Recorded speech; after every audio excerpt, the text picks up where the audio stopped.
அன்பானவர்களே, இயேசு கிறிஸ்துவின் நாமத்துக்கு ஸ்தோத்திரம் உண்டாவதாக. இந்த நாளுக்காக தேவனுக்கு நம் நன்றி சொல்வோம். புது நாள் தந்த தேவனுக்கு நம் நன்றி சொல்வோம். இன்று கூட வேதத்தில் ஒரு வசனத்தை எடுத்து நம்ம தியானிப்போம். 2 கொரிந்தியர் 12வது அதிகாரம் 9வது வசனம் பாருங்க. அதற்கு அவர், என் கிருபை உனக்கு போதும், பலவீனத்திலே என் பலன் பூரணமாய் விளங்கும் என்றார். ஆகையாலே கிறிஸ்துவின் வல்லமை என் மேலேயே தங்கும்படி என் பலவீனங்களையே குறித்து நான் மிகவும் சந்தோஷமாய் மேன்மையை பாராட்டுவேன். அன்பானவர்களே பாருங்க, இங்க பவுலுன்னா ஆண்டவரோட சீஷன் இல்லைங்களா. அவருக்கு கூட இந்த இடத்துல அவருக்கு பதில் கிடைக்கல. பாருங்க, பதில் கிடைக்கல. அவர் சொல்றார், பவுல், ஆண்டவரே, என் உடம்புல ஒரு முள் இருக்குது, அது ரொம்ப என்னை பலவீனப்படுத்தி கொண்டு இருக்கிறது அப்படின்னு சொல்லும்போது அவர் சொல்றாரு, என் பலவீனத்திலே உன் பலன் பூரணமாக விளங்கும் போ அப்படின்றார். ஆனால் அப்படி சொல்லும்போது கூட அவர் என்ன பண்ணல, வசனம் சொல்லுது பாருங்க, அவர் கஷ்டப்படல. மிகவும் சந்தோஷமாக மேன்மையை பாராட்டுவேன். தேவன் கொடுத்தாலும் சரி கொடுக்கலன்னாலும் சரி, அவரு இல்லைன்னு சொல்லிட்டாரு, ஆனாலும் நான் மேன்மையை பாராட்டுவேன், நான் சந்தோஷமா நான் இருக்கிறேன் அப்படின்றார். அன்பானவர்களை பாருங்க, அவருக்கு தெரியும், ஏன்னா ஆண்டவர் ஒரு தீமையாக அவர் செய்ய மாட்டார். எல்லாம் அவர் செய்கிறதெல்லாம் நன்மைக்கு தான், அவர் சொன்னாலும் நன்மைக்கு தான் சொல்லுவார் அப்படின்னு சொல்லிட்டு அவங்களுக்கு தெரியும். அதனால தான் அவர் என்ன பண்ண, எந்த ஒரு கேள்வி அவர் கேட்கல அப்படின்னு சொல்லி கூட நம்ம இங்கே பார்க்குறோம். அதுபோல் அந்த விசுவாசம் உங்களுக்கும் எனக்கு இருக்கணும். தேவன் கொடுத்தாலும் சரி, குடிக்கலனாலும் சரி பரவாயில்லை, ஆனால் தேவன் அவர் சித்தம் எதுவோ அதன்படி செய்வார் அப்படின்னு சொல்லி நம்மளுக்கு ஒரு தேவன் மேலே நம்பிக்கையோட சந்தோஷமோட நீங்கள் இருக்கும்போது கண்டிப்பாக அவர் தன் பிள்ளைங்களை கைவிட மாட்டார். அவர் கொடுக்கவே கொடுப்பார்.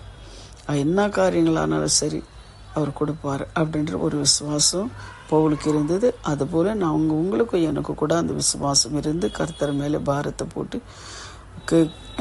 ஜெபித்த அந்த ஜெபத்துக்கு பதில் கிடைச்சாலும் கொடுத்தாலும் சரி கொடுக்கலனாலும் சரி, ஆனால் என் தேவன் உண்மையுள்ளவர், அவர் சித்தம்படி அவர் செய்வார் அப்படின்றது ஒரு விசுவாசத்தோடு நீங்கள் இருங்க. கண்டிப்பாக தேவன் என்ன பண்ணுறாரு, உங்களுக்கு பதில் கொடுக்குறவராக இருக்கிறார் அப்படின்னு சொல்லி நான் விசுவாசிக்கிறேன். அதே போல தான் யாத்திராகமும் 33வது அதிகாரம், யாத்திராகம் 3:11-12 கூட நீங்கள் பார்க்கும்போது மோசேயை பார்த்து அவர் சொல்கிறார் பாருங்க. அப்பொழுதும் மோசே தேவனை நோக்கி, பார்வோனிடத்திற்கும் போகவும் இஸ்ராவேலின் புத்திரரை எகிப்திலிருந்து அழித்து வரவும் நான் எம்மாத்திரம் என்றார்.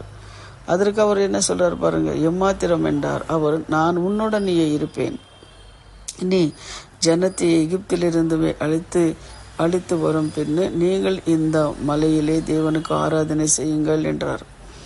அதனால அவர் மோசே கூட சொல்றாரு, ஆண்டவரே, நான் திக்கவாய் மந்தவாய் நான் இருக்கிறேன், எனக்கு எந்த ஒரு தகுதி இல்லை அப்படின்னு சொல்லும்போது, நீ போ, உனக்கு கூட நான் இருக்கிறேன் என்றார்.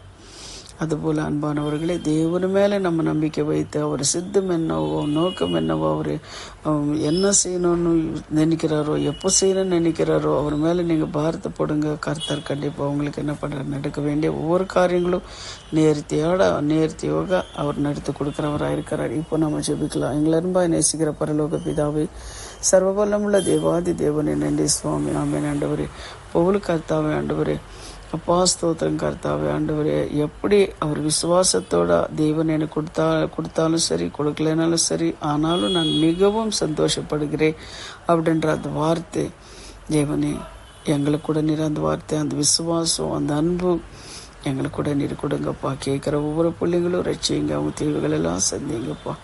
எந்த ஒரு காரணத்துக்கும் அவங்க பயப்படக்கூடாது. எந்த ஒரு காரணத்துக்கும் எந்த ஒரு காரியமும் தடையாகக்கூடாது. இயேசுவின் நாமத்தை ஜெபிக்கிறோம் பிதாவே. ஆமென், ஆமென். God bless you. கர்த்தர் உங்களை ஆசீர்வதிப்பார்.